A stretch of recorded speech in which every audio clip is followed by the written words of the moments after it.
अस्सलाम वालेकुम, आदाब, सत श्री अकाल।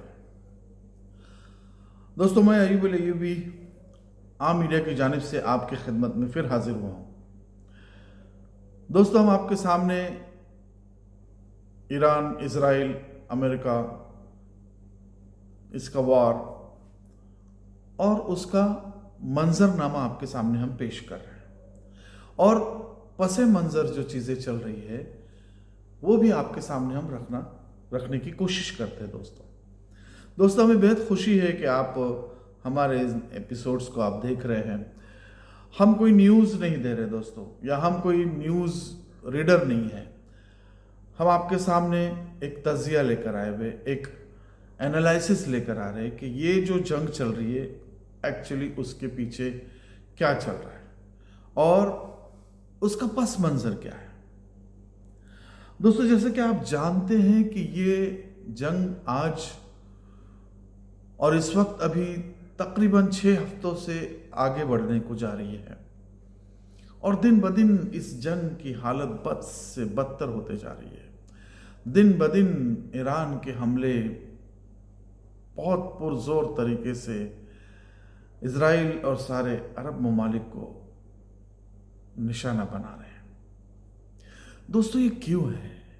ये किस लिए है और इसके पीछे क्या चल रहा है? कौन चाहता है ये सब करना? अरबों को आपस में अरबों से भिड़ाना या अरबों को कमजोर करना।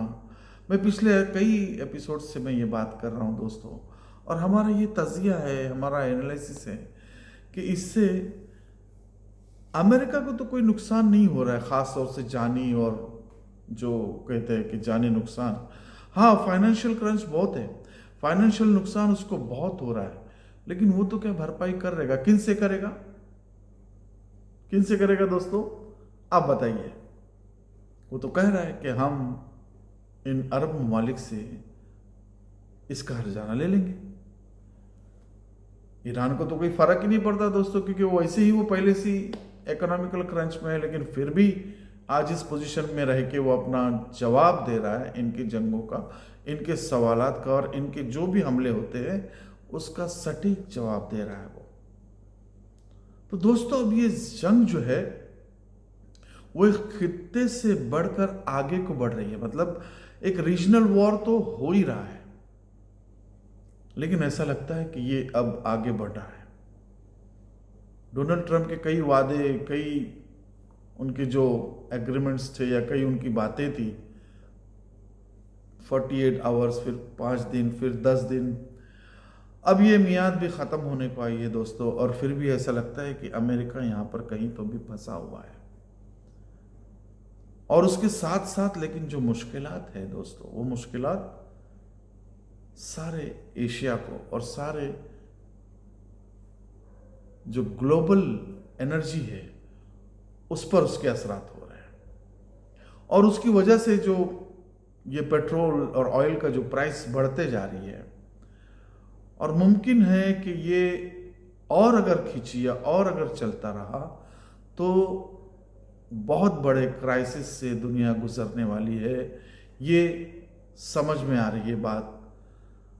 कुछ न कुछ करके इसे रोकना चाहिए, या कहीं पे इसको रोक लगनी चाहिए। दोस्तों, जैसा कि हम कह रहे थे कि ये अब हूतीज आने की वजह से क्या हुआ है कि हूतीज की वजह से अब इजराइल पर तीनों तरफ से हमले हो रहे हैं। एक तरफ से हमास, दूसरी तरफ से ईरान, और तीसरी तरफ से हूतीज ये भी कर रहे हैं।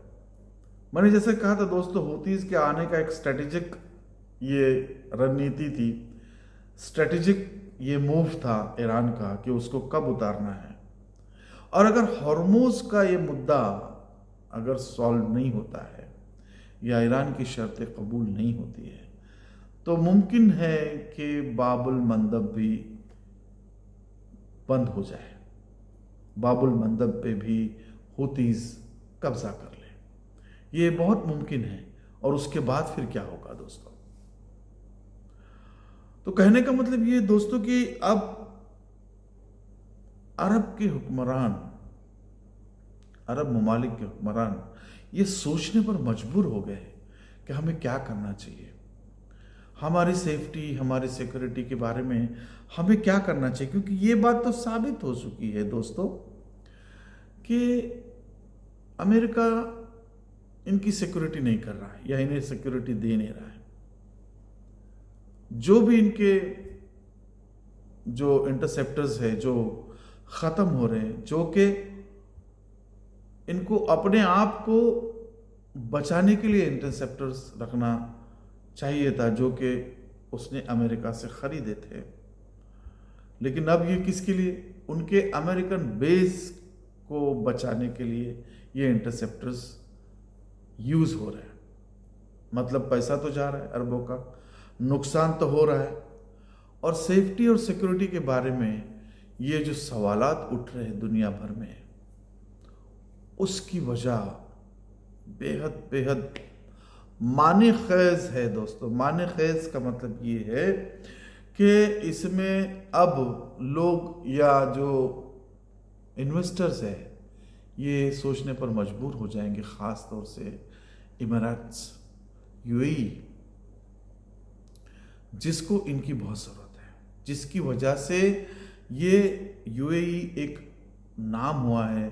यूएई एक ऐसे मकाम पर पहुंचा है कि मिलियनर्स और बिलियनर्स वहाँ पर आकर अपना इन्वेस्टमेंट करते हैं।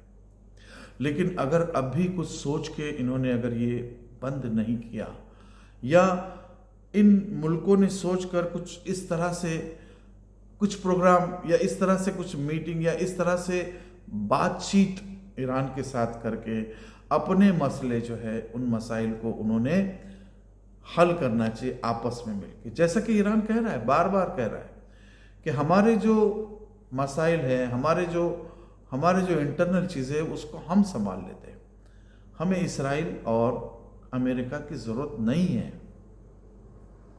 ये बार बार कह रहा है ईरान, और बार बार उनके जो फॉरेन मिनिस्टर्स है या ऑफिशियल भी बहुत सारे बयानात ऐसे आए ईरान के कि हम हमारे मसले हम खुद सुलझाएंगे। दोस्तों इस तरह सोचने का मकाम है, ये बहुत बड़ा सोचने का मकाम ये है कि आखिर क्यों ये अरब ममालिक अमेरिका और इजराइल के बीच में फंसे हुए हैं। क्या मजबूरियां होगी। खास तौर से अगर देखेंगे दोस्तों तो यूएई बहुत ही उसके अंदर एक बड़ा पार्ट है। क्योंकि जब से अब्राहम अकॉर्ड जो कहते हैं 2020 के करीब ये ट्रीटी हुई और उस पर यूएई ने सिग्नेचर कर दी और अपनी हामी भर दी इजराइल के साथ में, तब से ये ममालिक, दूसरे अरब ममालिक यूएई को एक अलग नज़र से देखने लगे। और उसी वक्त से क्या हो गया, सऊदी और यूएई के बीच में एक टकराव पैदा हो गया, जिसकी वजह से दूसरे अरब ममालिक भी कुछ सऊदी के साथ और कुछ यूएई के साथ में वैसे कोई था नहीं, लेकिन यूएई की सोच के साथ या इजराइल की सोच या इजराइल को सपोर्ट करने के साथ में, जैसा कि आप जानती हैं कि इस जंग में बहुत सारा नुकसान झेलने के बाद कतर ने ये साफ कर दिया कि हम इस जंग से बाहर हैं, हमें इस जंग में नहीं रहना है। और आप देख रहे कि उसके ऊपर हमले भी कम हो गए। लेकिन दूसरे बेसिस जो इस्तेमाल किए जा रहे हैं, तो उसमें हुआ यूं कि अब अरबों में भी थोड़ा सा एक क्या कहते हैं कि एकता या एकजुटता जो है वो दिख नहीं रही है। और ऐसा नहीं होना चाहिए दोस्तों, ये ऐसा बिल्कुल नहीं होना चाहिए। इनको एक साथ मुत्तहिद रहना चाहिए। मुत्तहिद रहने में ही इनकी भलाई है और सारे दुनिया की भलाई है। क्योंकि अगर ये एनर्जी, ये ऑयल सेक्टर्स अगर तबाह हो गए, बर्बाद हो गए इस जंग के चक्कर में, या इस जंग के मुहाने पर जो चीज़ें चल रही है, अमेरिका और इजराइल जिस तरह से कर रहे हैं, वो उकसा रहा है वो ईरान को। क्योंकि अमेरिका तो बहुत दूर है, 10,000 किलोमीटर से भी ज़्यादा दूर है। उसको इतना वो फर्क नहीं पड़ रहा है स्ट्रक्चरली, जैसे कि इंफ्रास्ट्रक्चर जो खत्म हो रहा है, बर्बाद हो रहा है, जिसको बनाने में सालों साल लग जाएंगे। जैसे कि कतर ने खुद कहा कि कम से कम 5 साल लगेंगे उस गैस प्लांट को दुरुस्त होने के लिए। कितना बड़ा नुकसान है दोस्तों। अब आप देखिए कुवैत, बहरीन का तो हाल ही बहुत बुरा है, फिर यूएई में भी वैसा ही चल रहा है। जितने भी अरब ममालिक है जो एनर्जी पर चलते हैं, जिनका पेट्रोल और ऑयल की वजह से इतना बड़ा नाम है, वो सारे बहुत ही नुकसान में, उनका इंफ्रास्ट्रक्चर को जो तबाही हो रही है। क्योंकि ईरान तो चाहता है कि ये लोग उनको निकाल दे वहाँ से, उनका बेस ख़त्म करे, उनको एक अलग थलग कर दे, अमेरिका को वहाँ से निकाल दे। ऐसा ईरान चाहता है। होगा या नहीं होगा ये हम नहीं जानते दोस्तों, लेकिन आप तो जानते ही, हम तो तज्जिया निगारी करते हैं। तज्जिया निगारी में हम ये कह सकते हैं कि आखिर हो क्या रहा है, किस तरीके से ये दाव खेला जा रहा है और इजराइल किस तरह से इसमें अपना फ़ायदा निकाल रहा है। क्योंकि इजराइल को तो बहुत सारी मदद आ जाएंगी, पूरी लॉबी है उसके पीछे, उसको बहुत मदद आएगी। लेकिन इनका क्या होगा? क्या ऐसा कुछ प्लान? भले बहुत सारा रुपया है, बहुत सारी दौलत है, अंबार लगे हुए, लेकिन जब बिजनेस रुके और नुकसान हो, इंफ्रास्ट्रक्चर खत्म हो, तो उसको बनाने के लिए तो बहुत देर लगती है दोस्तों। कहीं ना कहीं ये क्रंच आ रहा है और उसका फ़ायदा इजराइल उठा रहा है और वो वही सोच रहा है। हम यही कहते हैं दोस्तों, ये किसी के नहीं है, ये किसी के हो भी नहीं सकते। इसलिए मुत्तहिद होना बहुत ज़रूरी है। इन हुक्मरानों को एक सोच बनाकर अपना फैसला खुद करने की कोशिश करना चाहिए, ऐसा हमें लगता है। जैसे कि आपने देखा, अब ये जो जंग है वो ईरान की तरफ कैसे जा रही है और ईरान उसको किस तरह से अपने हाथों में ले रहा है। अब जैसे कि लास्ट अभी जब यूएन की मीटिंग हुई, उसके अंदर भी वीटो किया गया। वीटो चाइना, रशिया और फ्रांस ने ईरान की तरफ से किया और अमेरिका के मुखालिफ ये वीटो किया गया। देखिए दोस्तों, हम जो कह रहे हैं, हमारी बात आप वो रखिए कि किस तरह से पावर शिफ्टिंग हो रही है और किस तरह से ये आगे मामला बढ़ते जा रहा है और ईरान की तरफ किस तरह से ये लोगों का एक क्या कहते हैं उसको, लोग उसको एक अलग नज़रिए से देख रहे हैं कि उसके ऊपर हमले हुए हैं, उसको इस जंग में धकेला गया है और उन हमलों का जवाब वो दे रहा है।